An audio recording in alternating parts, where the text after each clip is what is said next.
Assalamualaikum warahmatullahi wabarakatuh. Hai Sobat Pejuang CPNS.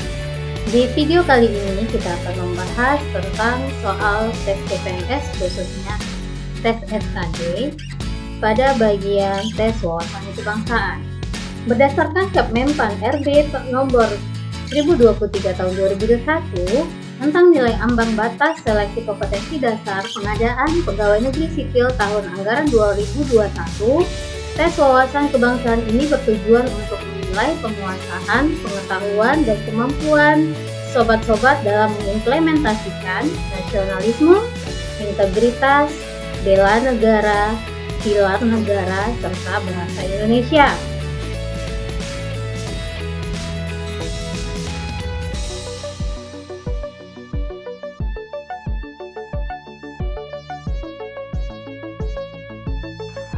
Berdasarkan Kepmenpan RB nomor 1023, tes wawasan kebangsaan ini terdiri dari 30 butir soal dari jumlah keseluruhan soal SKD yaitu 100 butir soal dengan nilai ambang batas 65.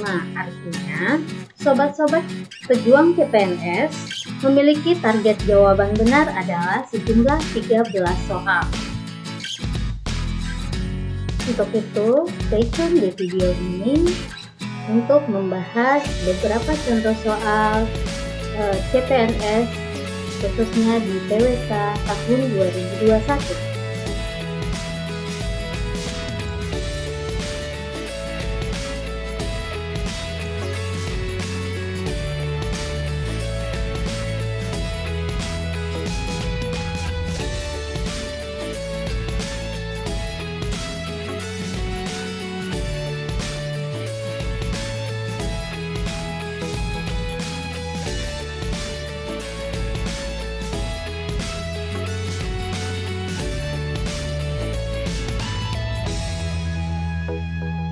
Perhatikan contoh soal berikut ini.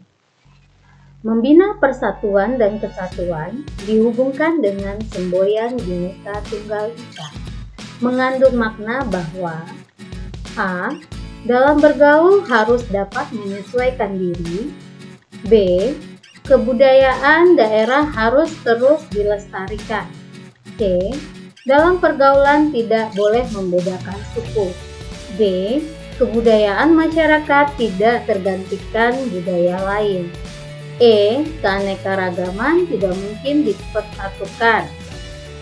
Nah, dari soal itu, sobat-sobat dapat melihat bahwa ini kaitannya dengan semboyan kita yaitu Bhinneka Tunggal Ika.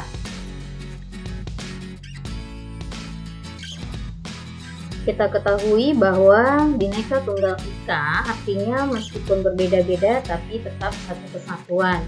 Jadi dari soal ini jawaban yang paling benar adalah C, yaitu dalam pergaulan kita tidak boleh membedakan suku.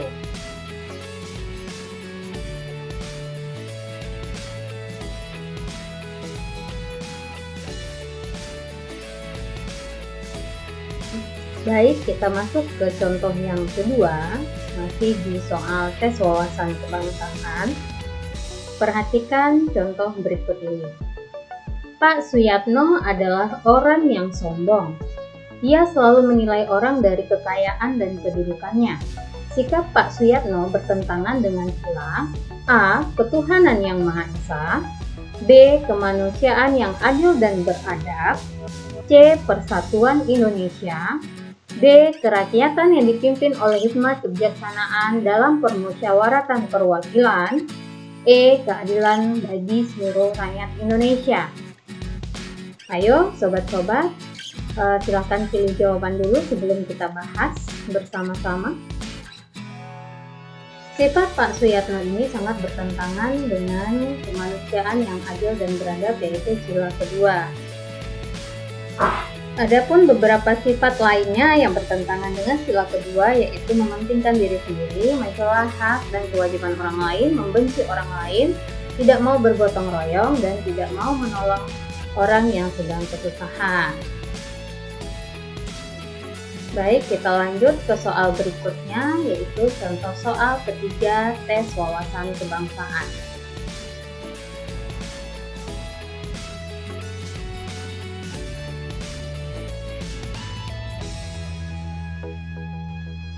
Perhatikan soal berikut ini.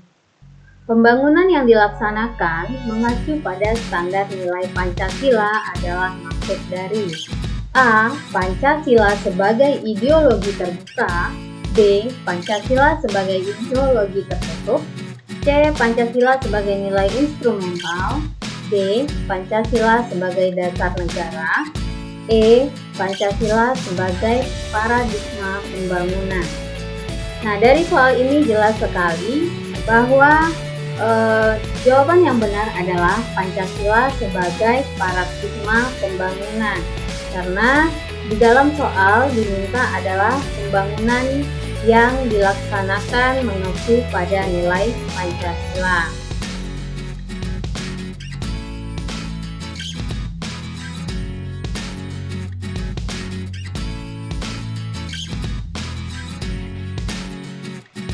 Baik, kita lanjut ke soal keempat, masih di soal tes wawasan kebangsaan. Perhatikan soal berikut ini.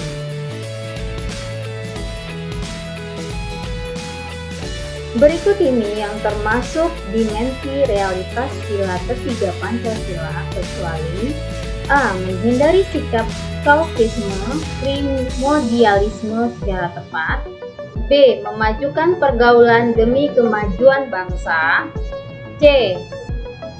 Membina hubungan baik dengan semua unsur bangsa, D. Mengembangkan sikap saling tenggang rasa dan tepat selera, dan E. Rela berkorban demi kepentingan bangsa. Jawaban yang benar adalah D. Mengembangkan sikap saling tenggang rasa dan tepat selera. Ini tidak termasuk dalam dimensi realitas sila ketiga. Dimensi realitas adalah nilai-nilai dasar yang tercantum di ideologi dan mencerminkan kenyataan dalam masyarakat di mana ideologi itu ada untuk pertama kalinya.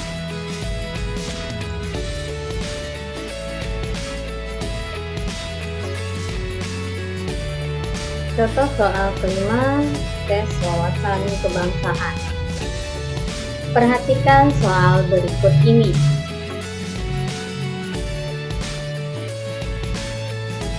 Pembangunan tidak boleh bersifat pragmatis. Hal ini berarti A. Pembangunan tidak hanya mementingkan tindakan nyata dan mengabaikan pertimbangan etis. B. Pembangunan tidak boleh secara mutlak melayani ideologi tertentu dan mengabaikan manusia nyata. C. Pembangunan tidak boleh mengorbankan manusia nyata, melainkan menghormati harkat dan martabat bangsa. D. Pembangunan melibatkan masyarakat sebagai tujuan pembangunan keputusan yang menyangkut kebutuhan mereka. E. Pembangunan mengutamakan mereka yang paling lemah untuk menghapuskan kemiskinan struktural. Dari soal tersebut, jawaban yang benar adalah A, yaitu pembangunan tidak hanya mementingkan tindakan nyata dan mengabaikan pertimbangan etis. Karena kita ketahui bahwa Pancasila sebagai paradigma dijabarkan sebagai pembangunan di mana dilihat dari proses dan hasilnya harus sesuai dengan Pancasila. Sehingga pembangunan tidak boleh bersifat pragmatis, yang artinya pembangunan itu tidak hanya mementingkan tindakan nyata dan mengabaikan pertimbangan. Thanks for watching. Jangan lupa like dan subscribe untuk video pembahasan soal CPNS berikutnya.